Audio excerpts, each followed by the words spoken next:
มาแล้วเสียงมาแล้ว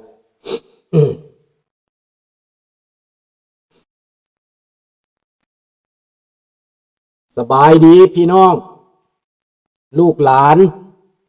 ลาวไทยหัวใจเดียวกันเพื่อเสรีภาพและประชาธิปไตยทุกท่านยินดีต้อนรับทุกท่านเข้าสู่รายการเสียงประชาชนลาว Voice of the Lao People Welcome to everyone Bienvenue à toutes et à tous ยินดีต้อนรับทุกท่านขอห้องเพลงศาสตร์ก่อนเนาะมันจะลืมศาสตร์ลาวตั้งแต่เดิมมาขึ้นซื่อลือซาอยู่ในอาซีศาสตร์ลาวผูกพันไมตรีรวมสามัคคีฮักโฮมกันหักศาสตร์หักปาฏิเฮาหักเจ้าปกกิจกิสาผู้มักความศาสนาแต่บูหันมาหักษาดินแดนบ่ให้สัตว์ใดมาล้วนหาวีลบควรหยาดแย่งสิ่งเอาไฟขึ้นเขามารู้วุ่นวายสู่จนตัวตายต้านทานศัตรูสวยสดสู้เลือดเนื้อเสื้อเผาพื้นผู้กูเอาบรรเทาถูกกัน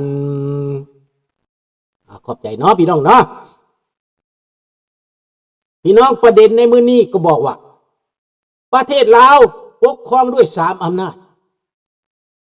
แต่บ่แม่น3 อำนาจที่เรื่องประชาธิปไตยได้พี่น้องฟังเด้อ3 อำนาจของสปปลาวนั้นกับ3 อำนาจของประชาธิปไตย3 อำนาจประชาธิปไตยนี้มีหยังอำนาจตุลาการอำนาจบริหารอำนาจนิติบัญญัติอำนาจบริหารนั่นก็คือรัฐบาลบริหารประเทศบริหารแผ่นดิน3 อำนาจนั้นบาลานซ์กันบ่มีไผลื่นล้ำผู้ใดมีศาลมีสภาผู้แทนราษฎรเนาะใน3 อำนาจอันนี้เรื่องประชาธิปไตยอำนาจนิติบัญญัติก็คือผู้แทนราษฎรอำนาจตุลาการก็เป็นศาลแต่ละอำนาจแตกต่างกันในหน้าที่แต่บ่ได้ก้าวก่ายกันคันมีคนฟ้องคนร้องอยากไปหาศาลเนาะอำนาจนิติบัญญัติเฮ็ดหยังเขียนกฎหมายเพื่อให้ชาตินั้นมีกฎหมายมีรัฐธรรมนูญมีระเบียบการปกครองอันนั้นเขาห้องประชาธิปไตยประเทศที่เขาเป็นประชาธิปไตยคือแคนาดาคือประเทศอื่นคือฝรั่งเศสคืออเมริกาเขามีกฎหมายเขาเคารพกฎหมายเนาะดังนั้นนักบริหารแต่ละคนก็บ่เหนือกฎหมายอยู่ใต้กฎหมายเบิดปฏิบัติตาม2 ทางกฎหมายสปปลาวนี่แตกต่างแนวใดอันสัตว์แปลกประหลาดของเมืองนี่นะสัตว์แปลกประหลาดผสมแก้วแนวจิกเป็นใหญ่ในแผ่นดินนี่นะมื้อนี้ประเด็นสัตว์แปลกประหลาดผสมแก้วแนวจิกเป็นใหญ่ในแผ่นดิน3 อำนาจของมันคือหยังอำนาจหลักคือพวกที่ว่ามีอำนาจสูงสุดบักทองรุ่นบักซอนใจอำนาจหลัก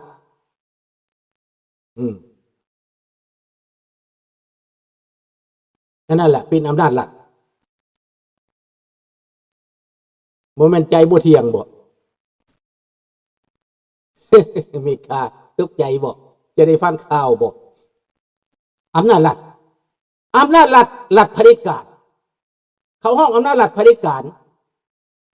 หาแต่ผลประโยชน์หาแต่รายได้พวกรัฐก็ได้อำนาจมืดอำนาจเทาอำนาจต่างชาติพวกอำนาจมืดอำนาจเทาอำนาจต่างชาตินี้กอบโกยโกงกินคนคูประชาชนปุ่นจี้มีอยู่หันเบิดอำนาจมืดอำนาจเทานี่นะทางตำรวจทหารอยู่ในนี้วัดหากินส่วนกันนึกกระถึกหนึ่งนองใช้อำนาจปลายปืนนั่นแหละอำนาจมืดนี่นะข่มขู่ประชาชนอำนาจรัฐกับรับหูรับตาคือควายคือหมูคือหมาบักวิไลล่าคำพอง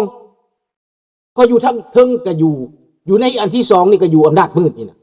บักวิไลล่าคำพองอยู่ในทั้งอำนาจมืดและอำนาจรัฐอำนาจที่2ของมันเด้ของเรานี่ อำนาจที่สามเป็นหยังอำนาจที่สามมีอำนาจมาเฟียท้องถิ่นอำนาจมาเฟียท้องถิ่นก็โหดพอสมควรกูเอาของไปได้ก็เอากูฆ่าไปได้ก็ฆ่ากูกินยังได้กูก็กินเอาบัดพวกนี้ก็โหดสามอำนาจของสปปลาวมีแต่เปื่อยเยื่อยมดเน่าเหม็นมดพี่น้องเน่าเหม็นมดโหดเหี้ยมป่าเถื่อนบักวิไลล่ะคำพองบ่เฮ็ดได้จักอันพี่น้อง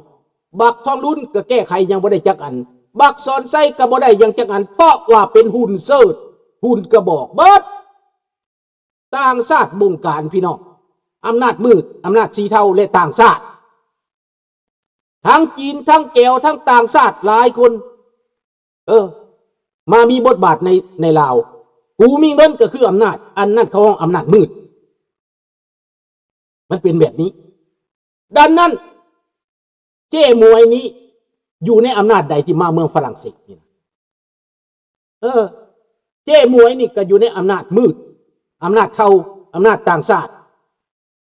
และก็ภายใต้การนำพาของรัฐบอกจังใดก็ต้องเห็นจังสั้นเจ้มวยนี่รัฐบอกจังใดต้องเห็นจังสั้นได้พอออกจากคุกมาก็เป็นคนใหม่เด้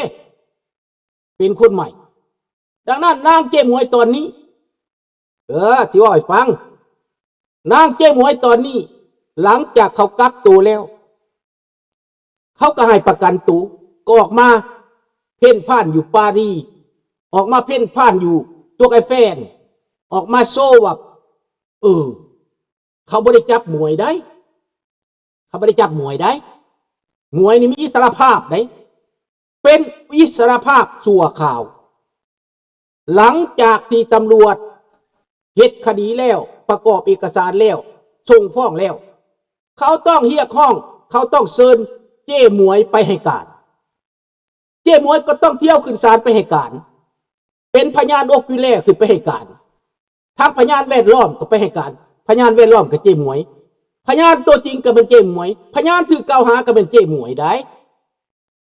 ฟังเด้อเมืองที่มีกฎหมายคือฝรั่งเศสเขามีกฎหมายเขาบ่ได้จับคนไปเข้าคุกโลโลเลเขาบ่ได้ขังคนก่อนตัดสินได้ฝรั่งเศสมีสิทธิ์ขังได้แต่24ชั่วโมงแล้วก็ปล่อยมาแต่ว่าเจ้าออกจากฝรั่งเศสบ่ได้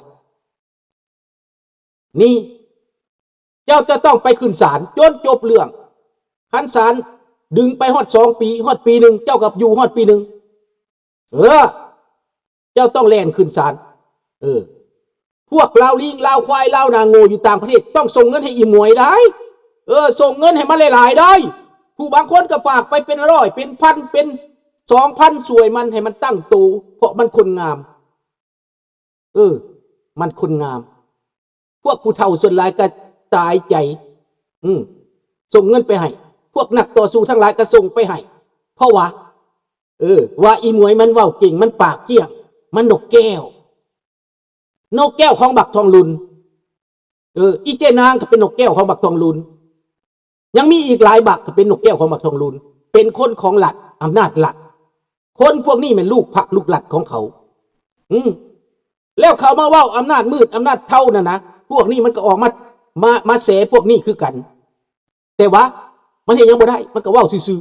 ๆเพื่อเป็นปากเป็นเสียงให้พรรคหลัดฟังเด้อแล้วมันก็ออกมาด่าอำนาจมาเฟียเท่านั้นแต่ว่ามาเฟียท้องถิ่นพัดไปจับอีหมวยเข้าคุกเพราะอำนาจมาเฟียท้องถิ่นก็เฮ็ดเวียกให้รัฐอยู่หากแต่ว่าเป็นเอกราชศูนย์กลางเฮ็ดยังบ่ได้คันมาเฟียท้องถิ่นจับแล้วก็มีสามอำนาจบ่กึ่งกันเลยและไผก้าวไก่กันก็บ่ได้ศูนย์กลางสั่งหยังก็บ่ได้ดอกฟังบ่มีไผสั่งไผได้สามอำนาจของมันน่ะแปลว่าบ่ก้าวไก่กันเนาะฟังดีๆเด้อสบายดีบุญคงสบายดีทุกท่านเนาะสบายดีผู้เข้ามาใหม่ทุกท่านเนาะดังนั้นอีหมวยหลังจากมันออกจากคุกมีคนลาวอยู่ต่างประเทศส่งเงินให้มันมหาศาลเพราะว่ามันสิเป็นคนใหม่มาฟังก่อนเนาะมาฟังมันเว้าก่อนมันเปลี่ยนคนใหม่ก่อนเด้อพี่น้องเด้อ สบายดี สำหรับคลิปนี้เนาะในขณะที่มวยกำลังอัดคลิปนี้ก็อยากให้ทุกคนหารู้ต้องการว่ามวยมีสติสัมปชัญญะครบถ้วนบ่ได้ดื่มแอลกอฮอล์หรือว่าบ่ได้เสพสารมึนเมาและมวยเองก็บ่ได้ถือการบังคับหนักผู้จับภัยทุกอย่างที่มวยเบานี่คือมวยเบาออกมาจากใจในตอนนี้มวยอยากออกมาเบาเกี่ยวกับชีวิตของมวยที่ผ่านมาเนาะที่ว่าบ่ว่าสิเป็นการถือคุกหรือว่าการเฮ็ดผิดต่างๆหลายๆคนคิดว่ามวยมีการรับจ้างบ่มีคนสอนให้เว้าบ่และก็โดยเฉพาะเนาะหลายๆคนที่ว่าหางเสียงที่ว่าได้ยินมาก็คือเว้าว่าหน้าเป็นคนเจ๊นางพอใจเฮานี่เป็นคนสอนให้เว้าบ่อันนี้แม่นมวยยืนยันด้วยตัวเองเนาะว่าผ่านมาบ่มีไผสอนให้เว้าและก็บ่มีการเขียนสคริปต์ใดๆมีแต่ว่าเต็มใจเว้าด้วยตัวเองและมวยก็ฮู้แล้วว่าสิ่งที่มวยเว้าไปน่ะมันผิดแล้วมื้อนี้เนาะก็อยากออกมาขอโอกาสนำสังคมผ่านมามวยผิดไปแล้วมวยก็ได้รับโทษแล้วและมวยก็อยากขอโอกาสนำสังคมให้โอกาสมวยในการดำรงชีวิตและก็ก้าวย่างเทื่อละก้าวโอเคหลังจากนั้นแล้วก็เข้าทางบักวิไลล่าคำพองเลยเข้าทางอยากได้โอกาสบ่หมวยคันอยากได้โอกาสต้องเฮ็ดหน้าที่ให้รัดต้องเฮ็ดเวียกให้พักให้รัดเจ้หมวยก็โดยขน่อยอีหมวยก็โดยขน่อยดังนั้นเฮ็ดเวียกให้พักให้รัดเฮ็ดบ่ได้เจ้นางก็บอกว่าบ่ยากอีหมวยมึงสิยากหยังมึงก็ปฏิบัติตามหน้าที่ของคำสั่งภาครัฐเพิ่นสิให้โอกาสมึงอีห่ามึงบ่จักบอกกูนี่นะภาครัฐให้โอกาสกูจักเทื่ออะไรนี่นะอีเจนางมันเว้าได้ภาครัฐนี่ให้กูนี่จักเทื่ออะไรนี่นะกูได้โอกาสหลายได้กูจักมีเงินมีคำได้เห็นบ่กูนี่นะผิดพลาดหลายเทื่อแล้วกูก็มีเงินมีคำกูด่าไผกูก็มีเงินมีคำอีหมวยอีห่ามึงมึงบ่จักบอกมึงก็ฟังตามภาครัฐสั่งล่ะคดีของมึงก็เกลี้ยงออดสอดบ่มีหยังบ่มีมนทินบ่ดำบ่แดงบ่ขาวสวะแจ้งจางปางหมวยเฮ็ดจังได๋สั่นคันภาครัฐสั่งหยังมึงเฮ็ดตามนั้นอย่าเป็นปรปักษ์ต่อท่านทองลุนอย่าเป็นปรปักษ์ต่อท่านสอนชัยอย่าเป็นปรปักษ์ต่อท่านวิไลล่าคำพองเป็นเบิดให้แล้วชูเจ้ายังบ่จักวะเข้ามาได้หลายรูปแบบพวกเจ้าอย่าโง่หลายพี่น้องเอ้ยนั่งนั่นนั่งมวยกับต่างประเทศกับพวกนักต่อสู้ต่างประเทศอันอย่าดุ้งด้านนี่นะเบื่อระบอบการปกครองนี่ด้านนี่หากินบ่ได้แล้วอย่าดุ้งฝากเงินให้ด้านแน่จักที500จัก1,000โอ้ยอย่าดุ้งได้ยินหลานเว้าจังซั่นก็ฝากไปอีกหลายพันหลายร้อยได้ข่าวฮอดเทพโยฝากเงินไปให้ประธานโจก็ฝากเงินไปให้นางมวยมีเงินมหาศาลได้เงินจากพวกนี้ได้เงินได้หลายร้อยเพราะว่าความเอ็นดูความสงสารแต่หมวยไปหลับจอบแล้วจอบของไผไปไล่จอบของวิไลล่าคำพองอีดามึงเฮ็ดเวียกนี่ภาครัฐเพิ่นสั่งสอนเพิ่นให้มึงดีไปกูนี่นะวิไลล่าคำพองนี่นะให้มึงไปต่างประเทศนำหน่วยพิเศษของเฮาไปเมืองฝรั่งเศสไปหาพวกต่อสู้ไปสร้างเครือข่ายพัวพันไปติดตามมันแม่นไผแทรกซึมเข้าไปทำเป็นคนที่ว่าเข้าถึงเข้าไปแล้วก็ไปประเทศฝรั่งเศสก่อนสิมาแคนาดานี้แคนาดามันยากนิดนึงเฮ็ดเวียกนี่นะเพราะแคนาดาตัดเจ้าหน้าที่เขาเคร่งครัดแต่ว่าไปได้ถ้าว่ามีผู้เอา